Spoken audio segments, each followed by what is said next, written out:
Kabupaten Bangka memiliki keunggulan yang mencakup kekayaan sumber daya alam, terutama timah yang berkontribusi signifikan terhadap ekonomi daerah, dan juga infrastruktur yang terus berkembang dan potensi pertanian.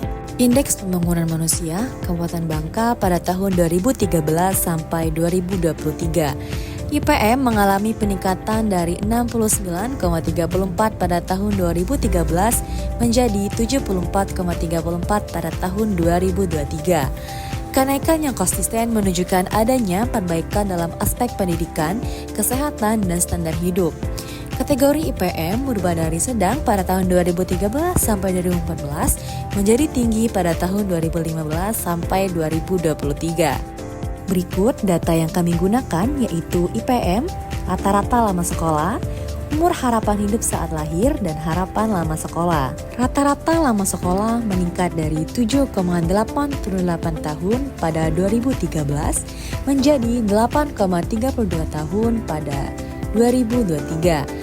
Peningkatan ini mengindikasikan peningkatan akses dan kualitas pendidikan di Kabupaten Bangka. Umur harapan hidup meningkat dari 70,45 tahun pada 2013 menjadi 71,60 tahun pada 2023. Peningkatan ini menunjukkan adanya perbaikan dalam kondisi kesehatan dan akses terhadap layanan kesehatan.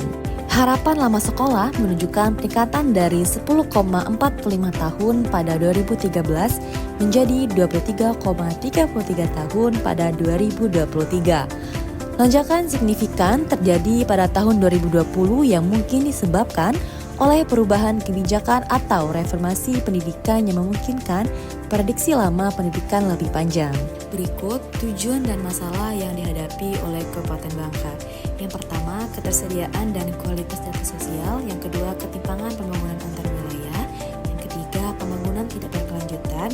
Yang keempat, keterbatasan infrastruktur sosial dan ekonomi. Yang kelima, kurangnya partisipasi masyarakat. IPM di Kabupaten Bangka bertujuan untuk memperbaiki kualitas hidup masyarakat melalui perencanaan yang lebih terarah, didukung oleh data, serta fokus pada pengurangan ketimpangan dan pembangunan berkelanjutan. Data yang kami gunakan yang pertama IPM, kedua rata-rata lama sekolah, ketiga umur harapan hidup saat lahir, yang keempat harapan lama sekolah. Selanjutnya, simulasi pengolahan pada aplikasi SPSS. Langkah pertama, masukkan data yang ada ke Excel, lalu pindahkan data dari Excel tersebut ke SPSS dengan cara klik file, open, dan data. Setelah diklik, maka akan muncul data, lalu klik data yang akan digunakan. Setelah itu, klik OK, maka data akan muncul di SPSS.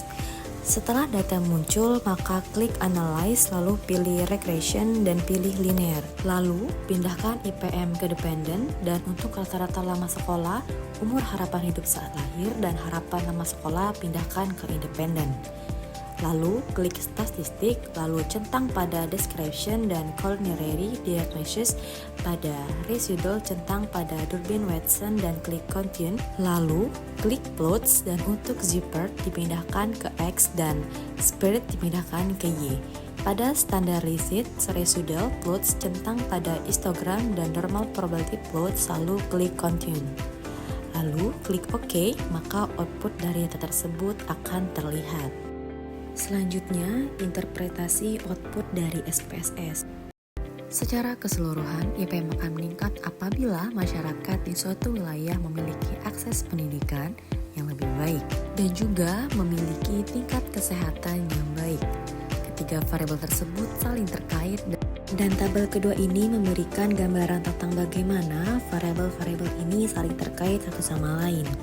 Tabel ini menunjukkan harapan lama sekolah dan rata-rata lama sekolah mempengaruhi langsung komponen pendidikan dalam IPM. R-square menunjukkan seberapa besar variasi dari variabel terkait IPM yang dapat dijelaskan oleh variabel-variabel bebas dalam model. Nilai R-square adalah 0,992 yang berarti bahwa 99,2% variasi dari IPM dapat dijelaskan oleh variabel-variabel bebas. Berdasarkan tabel ANOVA dan koefisien yang kami unggah, terlihat bahwa variabel-variabel bebas seperti rata-rata lama sekolah, umur harapan hidup saat lahir, dan harapan lama sekolah memiliki hubungannya yang signifikan dengan variabel terkait. Variabel independen yang dianalisis adalah rata-rata lama sekolah, umur harapan hidup saat lahir, dan harapan lama sekolah terhadap variabel dependen IPM. Indikator collinearity dengan condition index diukur untuk berbagai dimensi. Statistik residual menunjukkan distribusi data residual dari indeks model. Histogram menunjukkan distribusi standaris residual dari model regresi yang digunakan untuk memprediksi IPM. Grafik ini menunjukkan hubungan antara probabilitas kumulatif teramati dan yang diharapkan dari residual regresi. Scatter plot ini digunakan untuk mengevaluasi homoskedastisitas, yaitu apakah variasi residual tetap konstan di seluruh rentangan nilai prediksi. Interpretasi pengaruh rata-rata aspek sosial terhadap indeks pembangunan manusia Kabupaten Bangka dalam konteks perencanaan wilayah dan kota memerlukan pemahaman terhadap hubungan antara variabel sosial dan pembangunan manusia di tingkat daerah. Pendidikan adalah salah satu komponen penting dari IPM. Rata-rata lama sekolah dan harapan lama sekolah mencerminkan akses masyarakat terhadap pendidikan. Aspek kesehatan seperti angka harapan hidup juga merupakan komponen kunci dari IPM. Pendapatan per kapita adalah aspek sosial lain yang secara langsung mempengaruhi IPM. Aksesibilitas terhadap fasilitas umum seperti air bersih, listrik, dan transportasi dapat mempengaruhi kualitas hidup masyarakat. Ketimpangan sosial dan ekonomi yang tinggi dapat menurunkan kualitas pembangunan manusia secara keseluruhan. Sekian video yang dapat kami sampaikan. Terima kasih.